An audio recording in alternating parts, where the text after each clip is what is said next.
Hello student, I hope कि आप सब ठीक होंगे। आज जो टॉपिक हम डिस्कस करने जा रहे हैं वो है integrated and non integrated accounting. सबसे पहले अगर नॉन इंटीग्रेटेड अकाउंटिंग के बारे में बात करें तो इसमें फाइनेंशियल अकाउंट और कॉस्ट अकाउंटिंग की जो जनरल एंट्रीज होती हैं वो सेपरेट की जाती है, और इंटीग्रेटेड अकाउंटिंग में financial account plus cost accounting दोनों को मिलाकर एक कॉमन एंट्री की जाती है। ठीक है नहीं?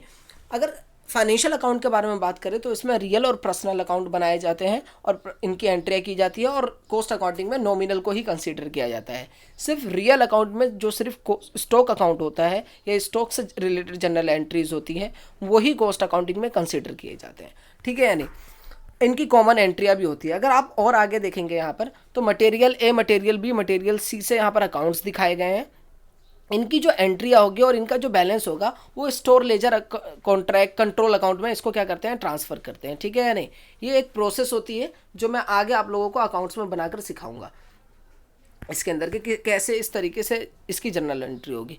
यहाँ पर आप लोगों को एंट्री समझने के लिए इंटीग्रेटेड अकाउंटिंग और नॉन इंटीग्रेटेड अकाउंटिंग की, क्योंकि ये हम कोस्टिंग पर्सपेक्टिव से पढ़ रहे हैं इसको, तो आप कोस्ट शीट को एक बार इमेजिन कीजिए अपने दिमाग में और आप देखेंगे कि रॉ मटेरियल से लेकर आप सेल्स तक जाते हैं। मतलब आपकी जो कोस्ट शीट होती है तो रॉ मटेरियल, फिर उसके अंदर वेजेस होता है, अदर एक्सपेंसेस होते हैं, फिर वो आपका ओवरहेड एक्सपेंसेस होता है, उसके बाद एडमिनिस्ट्रेशन एक्सपेंसेस होते हैं, फिर आपके सेलिंग एक्सपेंसेस होते हैं, फिर सेल्स आती है। इसी के ये जो पूरी प्रोसेस होती है, अब इसके अंदर आप ट्रांसफ़र करते हैं सामान को एक तरफ से दूसरी तरफ, तो इनकी जनरल एंट्रियाँ होती है। उसकी जनरल एंट्री कैसे की जा रही है कोस्टिंग में, वही कहलाता है नॉन इंटीग्रेटेड अकाउंटिंग और नॉन इंटीग्रेटेड अकाउंटिंग में कोस्टिंग पोर्शन का। ठीक है, सबसे पहले अगर आप यहाँ देखेंगे जो मैंने चार्ट बनाया है, ये सिंपली आप इससे समझ सकते हैं कि रॉ मटेरियल, वेजेस और अदर एक्सपेंसेस दिया गया है। इनका जो बैलेंस होगा वो WIP अकाउंट में ट्रांसफ़र करेंगे आप। ठीक है या नहीं? उसके बाद WIP अकाउंट का जो बैलेंस ट्रांसफ़र होगा, ठीक है नहीं, क्योंकि अभी सामान बन रहा है इन सब तीनों चीज़ों से, raw material, wages, other expenses, तो इसका जो बैलेंस है वो कहाँ ट्रांसफ़र हुआ है, WIP में। उसके बाद ये ट्रांसफ़र होता है फिनिश गुड में, जो WIP वाला अकाउंट का बैलेंस है। और एडमिनिस्ट्रेशन वाला भी कहाँ ट्रांसफ़र होता है, फिनिश गुड में। फिनिश गुड जब आप सामान तैयार बनकर चल जाते हो वो कॉस्ट ऑफ सेल्स, वहाँ पर आपका इसका जो बैलेंस होता है कहाँ ट्रांसफ़र होता है, कॉस्ट ऑफ सेल्स में। और सेलिंग ओवरहेड वाले का भी पैसा उसमें और ऐड हो जाता है, वो कहाँ ट्रांसफ़र हो जाता है, कॉस्ट ऑफ सेल्स में। फिर आपका कॉस्टिंग P&L में, और जो सेल्स होती है वो भी कॉस्टिंग P&L में। ठीक है नहीं? ये मैं अकाउंट बाई बनाकर आगे दिखाऊंगा, उससे आप लोगों को और आसानी से समझ में आ जाएगा। बस ये आपको चार्ट ध्यान में रखना है। और अगर हम नेक्स्ट पेज पर आएँ तो आप लोग देख सकते हो कि मैंने यहाँ पर मटेरियल रिलेटेड ट्रांजैक्शंस की जनरल एंट्री दिखा रखी है। जनरल एंट्री लेबर से भी रिलेटेड है, एक्सपेंसेस से रिलेटेड भी जनरल एंट्रियाँ हैं आपकी integrated accounting, non integrated accounting में। ठीक है ना? यहाँ पे मैंने एक साथ ही बनाने की कोशिश की है कि आप लोग कंफ्यूज ना हो और इस चार्ट को आप अच्छी तरीके से समझ ले, जिससे कि आपको इस चैप्टर को करने में बहुत आसानी होगी। ठीक है या नहीं? इसके अंदर जो है अलग अलग एंट्री करनी है आपको। ठीक है, अगर नॉन इंटीग्रेटेड अकाउंटिंग कहता है, जैसे financial account plus costing account दोनों अलग अलग आपको बनाना पड़ेगा अगर आप अलग अलग जनरल एंट्री कर रहे हैं। आप देखिए फाइनेंशियल, यहाँ पर कॉस्ट अकाउंटिंग। ठीक है नहीं? यहाँ पर सिर्फ मैंने मटेरियल से रिलेटेड ट्रांजेक्शन्स की जनरल एंट्री शो की है, और कैसे बनाते हैं इसको ऐसा दिखाया है। आप लेबर की, उसके बाद लेबर के बाद एक्सपेंसेस की, उसके बाद सेलिंग एंड डिस्ट्रीब्यूशन की, फिनिश गुड्स की, WIP की, जितनी भी ये ट्रांजैक्शंस होती हैं इनको आप बुक में इनकी जनरल एंट्रियाँ देख सकती हैं। रट्टा मारने की ज़रूरत नहीं है, आप यहाँ पर समझ लेंगे तो उनको भी आपको रट्टा मारने की ज़रूरत नहीं पड़ेगी। वो सिर्फ उनकी एंट्री आएंगी या उनसे रिलेटेड अगर ट्रांजेक्शन्स दिखाए जाएंगे तो आप आसानी से उसका इंटीग्रेटेड और नॉन इंटीग्रेटेड जनरल एंट्री आप बना सकते हैं। ठीक है नहीं? सबसे पहले अगर देखें यहाँ पर तो परचेज ऑफ रॉ मटेरियल के बारे में बात की जा रही है, तो फाइनेंशियल अकाउंट में जो इसकी एंट्री होती है वो होती है purchase to cash and credit. अगर आपने कैश लिया तो कैश और क्रेडिट पे लिया तो क्रेडिट। ठीक है नहीं? कोस्टिंग में इसकी एंट्री क्या होती है? कोस्टिंग में जैसा कि मैंने आपको बताया कि रियल और पर्सनल अकाउंट नहीं बनाया जाता, तो इसमें एक नॉमिनल अकाउंट बना जाएगा। तो नॉमिनल अकाउंट इसमें यहाँ क्या बनाते हैं, स्टोर लेजर कंट्रोल अकाउंट। ठीक है नहीं? To general ledger control account इसमें ओपन किया जाता है। और इसकी एंट्री क्या होती है, अगर परचेज ऑफ रॉ मटेरियल किया गया है तो store ledger control account debit to general ledger control account. आगे बात समझ में आनी? अब इसी का एक इंटीग्रेटेड अकाउंटिंग बनानी है, मतलब एक कॉमन एंट्री बनानी है फाइनेंशियल और कॉस्ट अकाउंटिंग को मिला के, तो क्या बनेगी, store ledger control account debit to cash and credit account. ये इंटीग्रेटेड अकाउंटिंग के बारे में बात कर रहा हूँ। ठीक है नहीं? अब नेक्स्ट एंट्री देखेंगे आप, परचेज ऑफ रिटर्न के बारे में बात की जा रही है। परचेज रिटर्न कर दिया जो सामान आया था, तो सिंपल है, एंट्री उल्टी हो जाएगी, cash and credit financial account में टू परचेज रिटर्न। इसके अंदर भी general ledger control account debit to store ledger control account, ठीक है नहीं। अगर इसकी एंट्री तो आपको पता है ये उल्टी एंट्री बन जाएगी, cash credit account debit to store ledger account, ठीक है नहीं। Purchase of material for specific, किसी स्पेसिफिक जॉब के लिए आप कोई मटेरियल परचेज कर रहे हैं तो purchase account debit to cash and credit, और WIP control account debit to general ledger control account. यहाँ पर वर्क इन प्रोग्रेस आ जाएगा, क्यों? क्योंकि स्पेसिफिक जॉब में डायरेक्ट मटेरियल जा रहा है आपका, ठीक है नहीं। आपका जो वर्किंग है वो क्या है, अभी प्रोसेस में। तो इसकी एंट्री अगर एक कॉमन बनाए तो WIP control account debit to cash and credit account, ठीक है नहीं। मुझे नहीं लगता कि आप लोगों को इसमें ज़्यादा कुछ करना है। फोर्थ एंट्री देखें, पेमेंट टू क्रेडिटर्स। अगर आप क्रेडिटर्स को पेमेंट कर रहे हैं तो क्या एंट्री होती है आपकी, क्रेडिटर्स टू कैश बैंक। लेकिन कॉस्टिंग अकाउंटिंग में इसकी कोई एंट्री नहीं होती। तो अगर आप एक कॉमन एंट्री बनाने के लिए जाएंगे तो यहाँ पर क्रेडिटर टू कैश बैंक बनाया जाएगा। आगे बात समझ में है नहीं।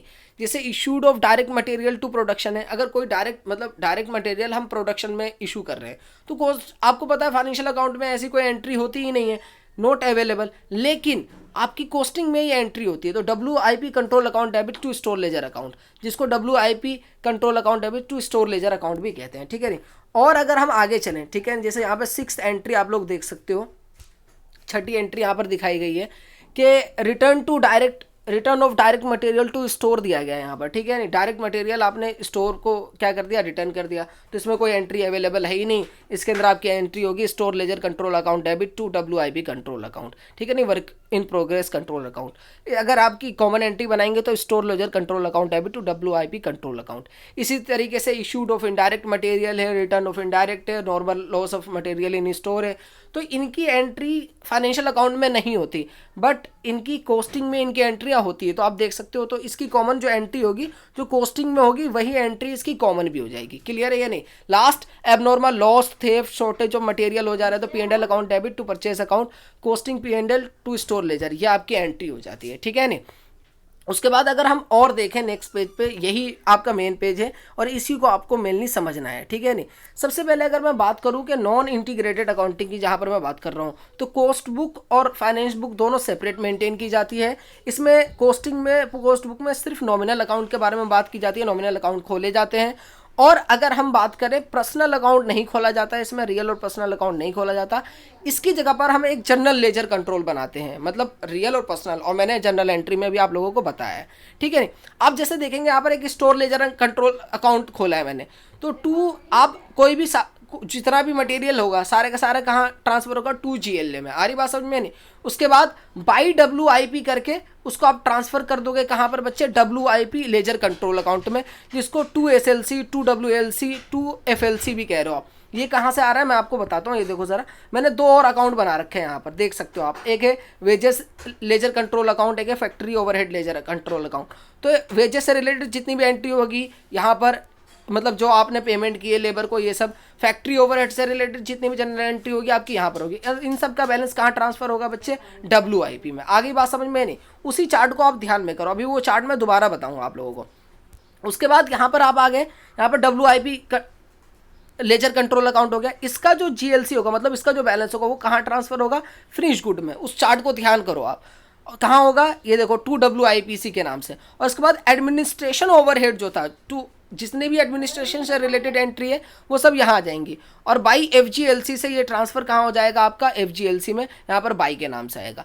फिर फिनिश गुड से रिलेटेड सारी एंट्री यहाँ पर आएंगी। ये आपका जो बैलेंस है कहाँ ट्रांसफर होगा, कॉस्ट ऑफ सेल्स में, ठीक है नहीं। और यहाँ पे सेलिंग ओवरहेड वाला भी कहाँ ट्रांसफर होगा, कॉस्ट ऑफ सेल्स में। यहाँ देखो दोनों की दोनों एंट्री मैंने यहाँ पर दिखा रखी है आप लोगों को, ठीक है नहीं। कॉस्ट ऑफ सेल्स से आप यहाँ पर देख ही सकते हो, कॉस्ट ऑफ सेल अकाउंट मैंने बनाया है, ठीक है नहीं। उसके बाद जो मेन आपका लास्ट में आता है, ये देखो ज़रा, आपकी जो यहाँ पर कॉस्टिंग P&L है, टोटल अकाउंट, ये कहाँ ट्रांसफर होगा आपका, डायरेक्ट कॉस्टिंग P&L में, ठीक है नहीं। और उसके बाद जो सेल्स अकाउंट है, जो बाई का अमाउंट है, यहाँ पर देखो ज़रा, मैं इसके नोट्स आप लोगों को वैसे भी दे दूंगा। यहाँ पर थोड़ा सा मतलब ज़्यादा कॉम्प्लिकेटेड हो गया है, दिख नहीं रहा होगा आप लोगों को। तो सेल्स जो है, सेल्स से रिलेटेड जितनी भी एंट्री होगी वो सारी की सारी आपकी कहाँ ट्रांसफ़र होगी, सेल्स वाली, ये होगी आपकी कॉस्टिंग P&L में। और जो आपकी कॉस्ट ऑफ सेल्स था वो था आपका 2 में जाएगा, 2 कॉस्ट ऑफ सेल्स के नाम से। और इसका जो बैलेंस आएगा 2 प्रॉफिट बैलेंस फिगर, और इस तरफ आए तो ये 2 लॉस आ जाएगा, ठीक है ना। दोबारा मैं एक वही चार्ट मैं आप लोगों को समझा देता हूँ, ठीक है नहीं, जो मैंने अभी प्रोसेस जितने भी अकाउंट्स बनाए हैं पहले भी बताया। ये एक मतलब एक चार्ट है, बस इसको आप समझ लेते हो तो आपको आसानी से समझ में आ जाएगा। देखिए ज़रा, यहाँ पर एक चार्ट, वही चार्ट मैंने बनाया कि स्टोर, वेजेस और फैक्ट्री ओवरहेड से रिलेटेड जितना भी खर्चा है वो सारा WIP में जाएगा, ठीक है नहीं। और WIP और एडमिनिस्ट्रेशन ओवरहेड जो है इसका फैक्ट्री कॉस्ट में जाएगा। आ रही बात समझ में नहीं? फैक्ट्री कॉस्ट का जितना भी खर्चा है वो फिनिश गुड में जाएगा, फिर सेलिंग ओवरहेड इसमें ऐड करके कॉक्स में जाएगा। आ रही बात समझ में नहीं? मतलब कॉस्ट ऑफ गुड्स सोल्स में। उसके बाद कॉस्ट ऑफ सेल्स अकाउंटिंग में जाएगा, फिर ये आपका कॉस्टिंग P&L में सारा ट्रांसफर जाएगा टोटल कॉस्ट वाला, ठीक है नहीं। और जो भी बचेगा आपका वो बैलेंसिंग फिगर P&L आ जाएगा। ये आपकी कॉन्सेप्ट क्लास थी। इसका जो न्यूमेरिकल है वो मैं नेक्स्ट वीडियो में डाल दूंगा, ठीक है नहीं। आई होप कि आप लोगों को समझ में आया होगा। अगर कुछ नहीं समझ में आया तो आप लोग मुझे मैसेज कर सकते हैं। और हाँ, please like and subscribe my channel. Thank you.